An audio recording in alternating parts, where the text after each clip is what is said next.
I would say we got a pretty wild SmackDown. Roman Reigns acknowledges Jimmy Uso, United States Championship match, Kevin Owens turned on Randy, and they just teased Jay reuniting with Roman Reigns. So I'm very happy that for the past 2 weeks we can be actually positive about SmackDown because it's a hit or miss show. You don't know whether we're gonna get this or that. But considering the fact that Triple H is very slow with the storytelling, which is not always a bad thing, I'm surprised by how many answers and how much story progression we got during this episode. Now, we didn't necessarily see The Rock, and I didn't expect to, but the story is clear. Roman Reigns and Jimmy are outnumbered. Judging by the bloodlines past, they don't have a lot of friends, but they have some family left. Jay with a splash, Rikishi with a butt.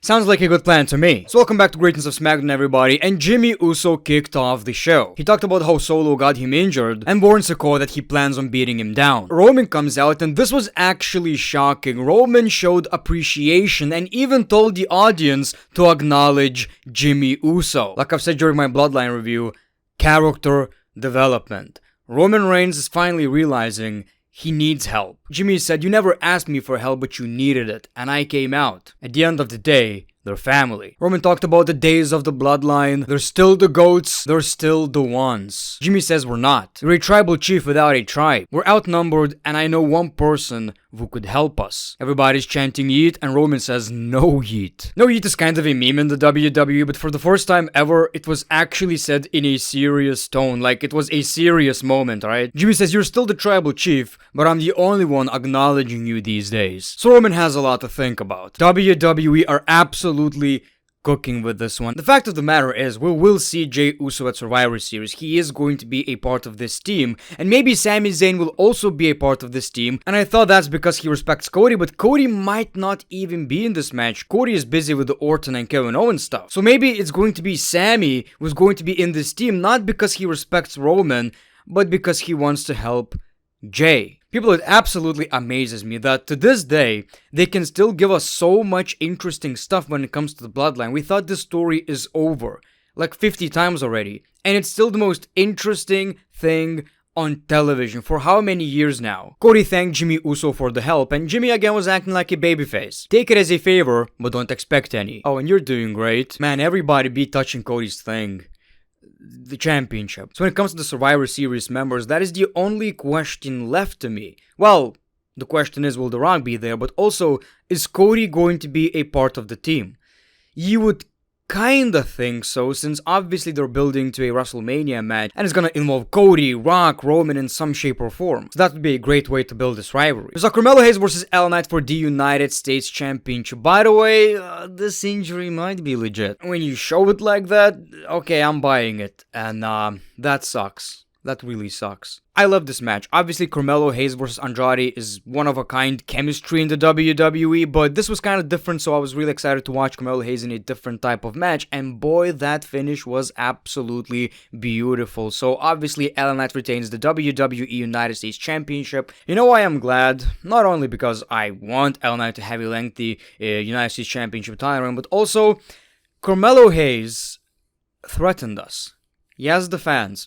He basically said, if I'm gonna win this championship, I'm gonna bring back the Spinner United States title. Yeah, this one. People, I fuck with the WWE Spinner Championship. Not this one, though. Even nostalgia can't make me excited about this one. Because some NXT superstars making their main roster debut, but Kevin Owens interrupts. He kept saying that it was Cody who turned on me. His microphone got cut, but he went to commentary and still ranted about how he's not in the wrong for this. Cody interrupts. Randy Orton tried to separate these two, and Kevin Owens elbowed Randy in the face, and even though Randy Orton is a saint, he did the same thing. But this was a very interesting situation where Orton doesn't want any of this. He still tried to fix it, and even felt some kind of remorse by hitting Kevin Owens back, but he kinda needed to. Randy, come on. Backstage, he told Cody, I'm gonna take care of this. Just leave, relax, I'll talk to Kevin Owens. So you guys know what happened? Kevin Owens attacked Randy Orton backstage. Now there's no going back. I love that it's so out of the ordinary. It didn't even happen on TV, and now it's one of the biggest stories in the WWE. It was already kind of big, but now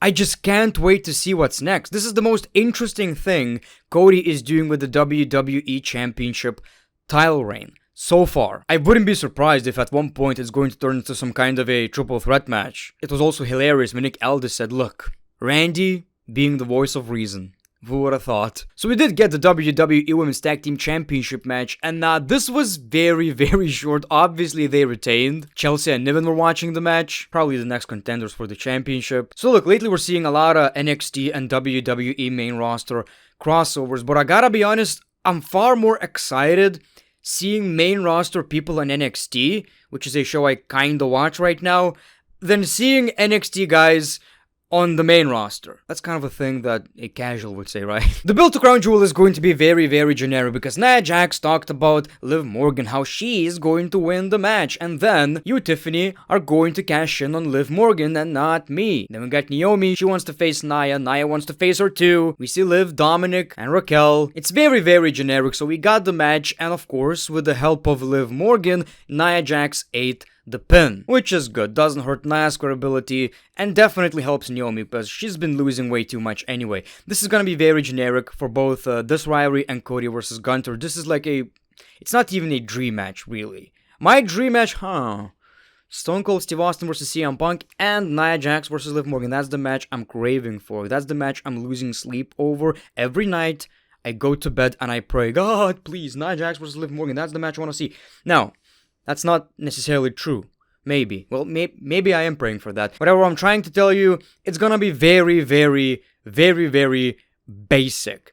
At least when we have Survivor Series, right? Raw versus SmackDown, we get these crazy ass brawls and somebody's running through the crowd. Oh, you're not supposed to be on this show. You're from SmackDown. This is just gonna be, I'm the best champion, Cody. No, Gunter, I proved I am the best champion and I love my dad. It's gonna be very, very basic and we're already seeing that. 3 weeks of that shit, by the way. So I'm just glad that Cody at least has his story with Randy and Kevin Owens. We did see Rhea though, which got a big pop, so I'm happy about that. So just like I've said, Cody has his story with Randy Orton and Kevin Owens. At least Rhea is still doing something other than who's gonna hold this big ass championship. I really like the main event, which was Solo Sikoa versus Jimmy Uso. Before the match, by the way, Cody warned Jimmy that this is not the same Solo, which is great that he did that, and I'm gonna explain you in a second. First of all, it's been months since we saw Jimmy in the ring, and he's not gonna be as over as Jay, but him being a babyface, maybe that's for the better. I think eventually people will start to appreciate him a lot more. So I like the match, and it was a great way for WWE to kind of show that Solo is not the same guy, just like Cody said. Of course the bloodline helped, but Solo still won the match. After the match they attacked Uso until we got Roman. So Roman tried to help his cousin, but of course they got outnumbered, and that's how the show ends, with Jimmy basically saying we need him. Him being Jey Uso. So I'm glad that Solo feels a bit more important. That's the mistake they did for the past few weeks. Roman always came out on top, and now Roman is laying in the ring realizing I can't do this alone. I need my family. That was the reason why we got so far. It wasn't just me, it was the entire bloodline. And this way they made Solo look a lot more important, a lot more legit. I know we're not necessarily big Solo fans over here, but I always try to keep reminding people it's not necessarily Solo's fault, it's just that he lost every single match in 2023. So it's really hard to take him seriously. We just kind of remember him as the muscle of the bloodline, the one who's trying to help but always eats the pin just so Roman can then go to main event WrestleMania and have the actual match. Solo is the one you beat before WrestleMania, right? Still, one mistake they made, and I know you want to protect Jimmy Uso, but Solo should have one clean. I mean, if he can't beat Jimmy clean, how can he possibly beat Roman? But all in all, people, I love this episode of SmackDown. For the past 2 weeks, we actually got decent episodes of SmackDown. I love the stories we're getting right now. Maybe WWE finally realized, okay, we gotta switch it up. Jimmy is back, Cody drama. After Bad Blood, everything just changed. So thank you for watching this video. Appreciate your time. The Great One, peace, love, and hugs. It's been a pleasure.